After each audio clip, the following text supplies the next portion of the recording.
Hello, everyone. Welcome to the Voice of Dr. Yan, and I am your host, Dr. Li-Meng Yan. Today, I invite one special guest, Charles Rixey. And Charles is a member of DRASTIC, a group of international scientists and researchers investigating the origin of SARS-CoV-2 and the COVID-19 pandemic. He previously served as a career CBRN and WMD professional in the United States Marine Corps. CBRN means chemical, biological, radiological,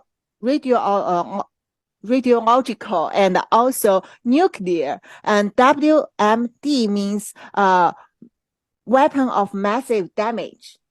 And so he also his work including the positions as an officer, instructor, and 8 years as the CBRN chief of Marine Corps Embassy Security Group, training the 2,000 Marines that guard American embassies and consulates under the Department of State.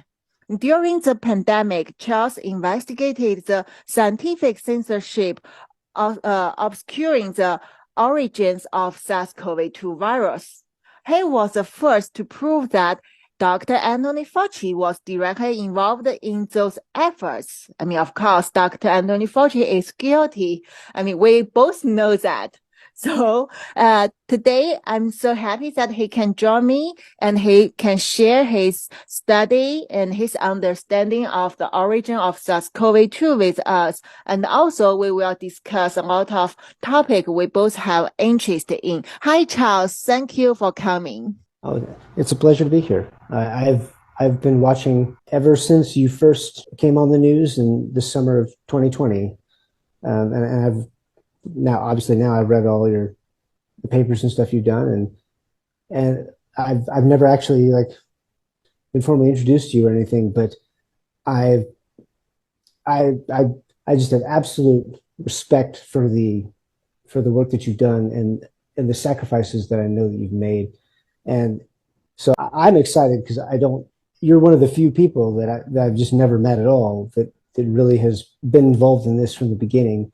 And because I worked with several whistleblowers, I understand the risk and the sacrifices that you have to make, especially coming from China. And so, no, I'm really excited to talk to you, and I think that I've been wanting to talk to you because I look up to you. You have risked so much to do basically what we're doing, but you've had to do it coming out of China. So I just want to say thank you for that, and I'm glad that.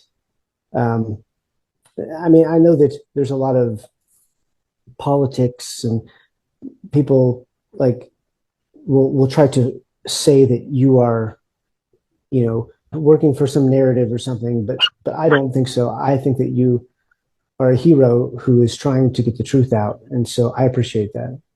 Thank you so much. Thank you, Charles. I so appreciate it. And for me, I think we have been following each other on the Twitter for quite a while. And we also had a short conversation before.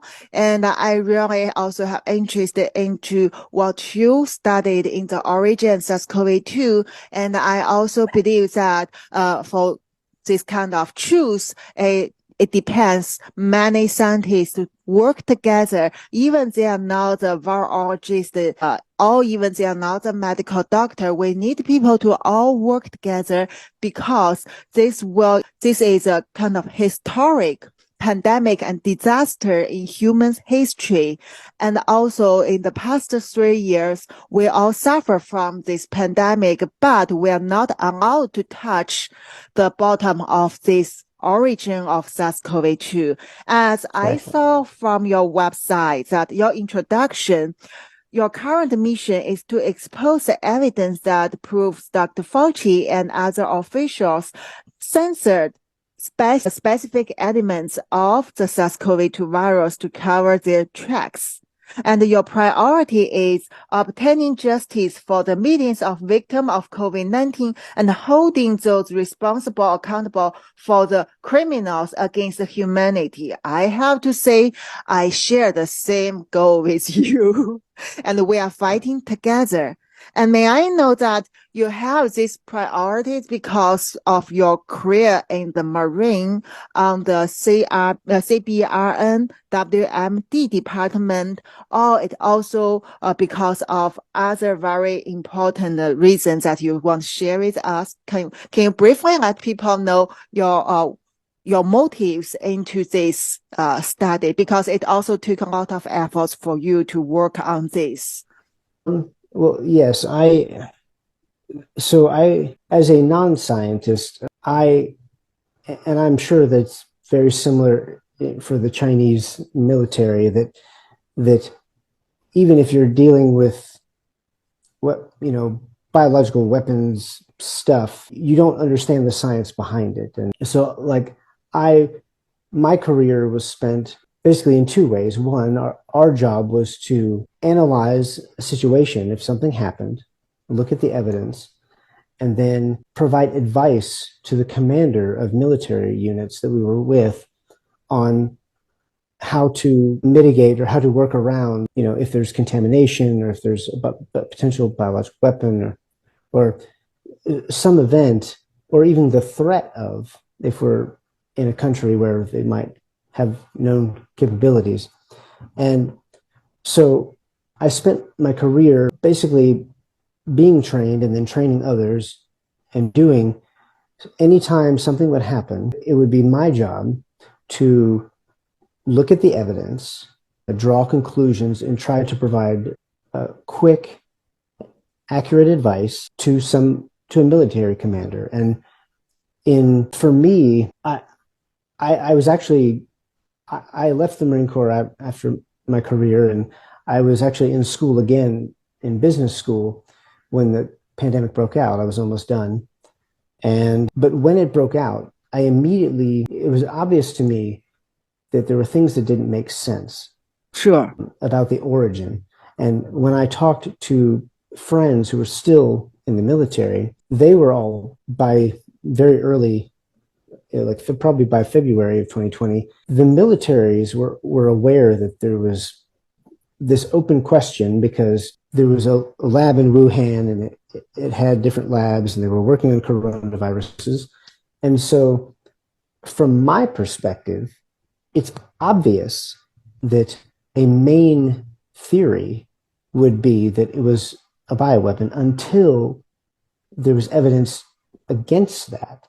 Oh, good. So what we've seen is that there's never been evidence against it. So. Can I interrupt you a little bit? Because Sure. when you say based on your experience, first you will realize it's a bioweapon. So could you explain a little bit to our audience? Because, when I told people that this is a novel bioweapon, it doesn't fit the traditional bioweapon concept people familiar with, yeah. But this, although it didn't happen in the wartime, it cannot immediately kill massive people, but it could kill people. It could destroy a society. It create chaos. So even killed more people than any bioweapon in our history. Then people said, I'm conspiracist. Could you explain a little bit to our audience and even me, why could you, based on your experience, so extensive experience in the Marine Corps on CBRN WMD, why could you quickly jump to this conclusion or assumption at the beginning of the outbreak? Well, so a lot of civilians, when they hear the word bioweapon, they think of something that is incredibly deadly, and so if you get it, it will instantly kill you or something. And the truth is that most bioweapons research that has been taking place in the last 50 years has been focused on what would be called incapacitating agents. So a weapon that would be designed to cause a lot of disruption in the hospitals, for instance.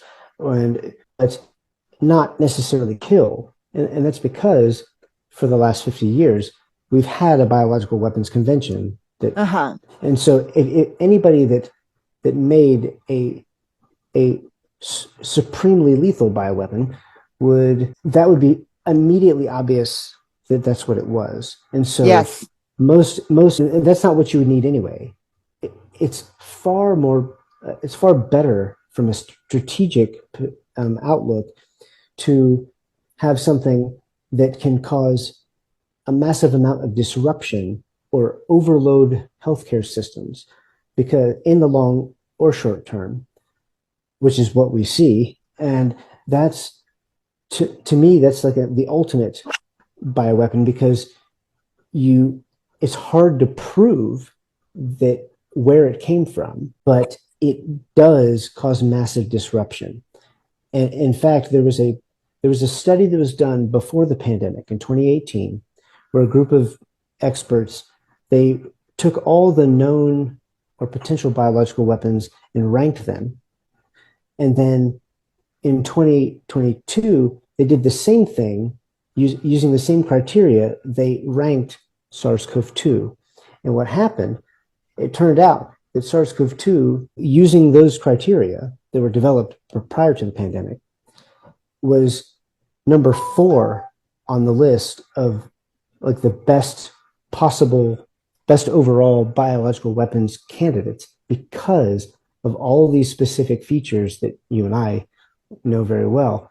So even though civilians don't think of it as a bioweapon, this is exactly what militaries would want in a high caliber bioweapon. Exactly. I have seen you post that criteria on the Twitter, right? Recently, yes, right? Yes. Yeah, I saw that is quite astonishing. And I remember I have retweeted that.